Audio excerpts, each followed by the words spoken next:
एक आत्मा जो आज भी इंसाफ मांगती है। एक छोटे से गांव में एक पुराना मकान था जो कई वर्षों से खाली पड़ा था। लोग कहते थे कि उस मकान में एक आत्मा रहती है जो इंसाफ मांगती है। उस आत्मा का नाम था रुक्मिणी। रुक्मिणी एक गरीब और ईमानदार महिला थी जो अपने परिवार के साथ उस मकान में रहती थी। लेकिन एक दिन रुक्मिणी के साथ अन्याय हुआ और उसकी हत्या कर दी गई। रुक्मिणी की आत्मा उस मकान में फंस गई और वह इंसाफ मांगने के लिए भटकने लगी। वह रात दिन उस व्यक्ति को ढूंढती थी जिसने उसके साथ अन्याय किया था। एक दिन एक युवक ने उस मकान को खरीद लिया और वहां रहने लगा। युवक का नाम रोहन था। रोहन एक अच्छा और ईमानदार व्यक्ति था।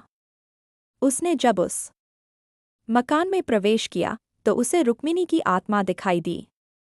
रुक्मिणी ने रोहन को अपनी कहानी सुनाई और इंसाफ मांगने में मदद करने के लिए कहा। रोहन ने रुक्मिणी की आत्मा की मदद करने का फैसला किया और उस व्यक्ति को ढूंढने लगा जिसने रुक्मिणी के साथ अन्याय किया था। रोहन ने अपनी जांच शुरू की और जल्द ही उसे पता चला कि रुक्मिणी की हत्या के पीछे कौन था।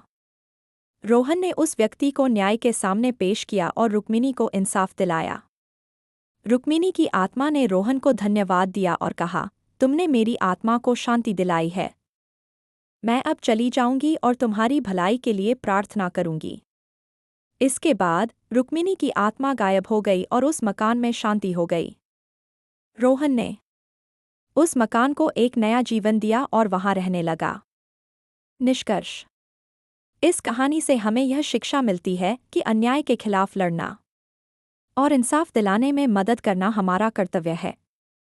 रोहन ने रुक्मिणी की आत्मा की मदद करके एक अच्छा काम किया और उसे इंसाफ दिलाया।